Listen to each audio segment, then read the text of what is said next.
Railway घोषित करण्यात आल्याप्रमाणे आषाढी एकादशी उत्सवानिमित्त खामगाव रेल्वे स्टेशन येथून 1311 भाविकांना घेऊन विठ्ठल एक्सप्रेस स्पेशल यात्रा ट्रेन गाडी 14 जुलै रोजी खामगाव रेल्वे स्टेशनवरून पंढरपूरकडे रवाना झाली.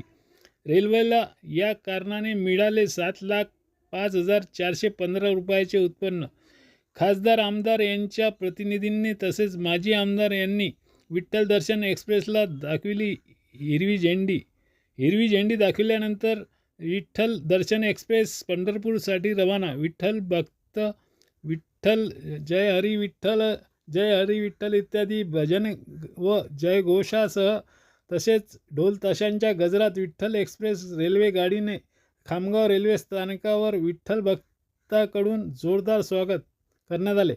खामगाव रेल्वे स्टेशनवर पंढरपूरला जाणाऱ्या विठ्ठल एक्सप्रेस ट्रेनचे लोको पायलट RB ठाकूर साहेब, शिगाव रेल्वे स्टेशनचे प्रबंधक मोहनजी देशपांडे साहेब, संतोष अनासने यांच्यासह रेल्वेचे अधिकारी, रेल्वे RPFचे PSI डॉक्टर विजय साळवे, शेगाव रेल्वे स्टेशनचे ठाणेदार मगरसाहेब, केंद्रीय मंत्री व जिल्ह्याचे खासदार प्रतापराव जाधव यांचे प्रतिनिधी म्हणून शिवसेनेचे जिल्हा उपप्रमुख संजय देवतळे यांच्यासह शिवसेना पदाधिकारी, आमदार ॲडव्होकेट आकाशदादा पुणकर यांच्या प्रतिनिधी म्हणून भाजपा सायबर सेलचे महाराष्ट्र प्रदेश संयोजक सागरदादा पुणकर, भाजपा जिल्हा उपाध्यक्ष शेखर पुरोहित, भाजपा बुलढाणा जिल्हा सचिव संजय शिनगारे, काँग्रेस पक्षाचे नेते माजी आमदार दिलीपकुमार सानंदा, काँग्रेस पक्षाचे पदाधिकारी कार्यकर्त्यांनी खामगाव रेल्वे स्टेशन येथून विठ्ठल एक्सप्रेस या स्पेशल यात्रा ट्रेनमधून पंढरपूरकडे जाणाऱ्या भाविकांचे स्वागत केले.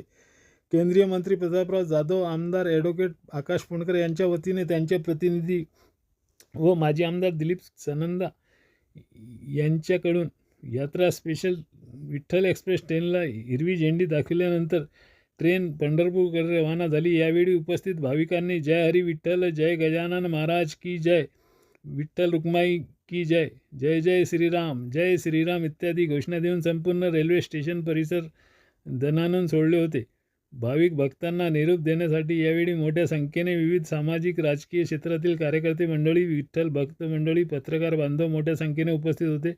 स्पेशल विठ्ठल दर्शन यात्रा ट्रेनने पंढरपूरला जाणाऱ्या भाविकांसाठी विविध सामाजिक व राजकीय संघटनांच्या वतीने खामगाव रेल्वे स्टेशन परिसरात मोठमोठे स्वागत फलक लावण्यात आले होते. तर भाविक भक्तांकरिता मोफत चहा फराळाची सोय करण्यात आली होती.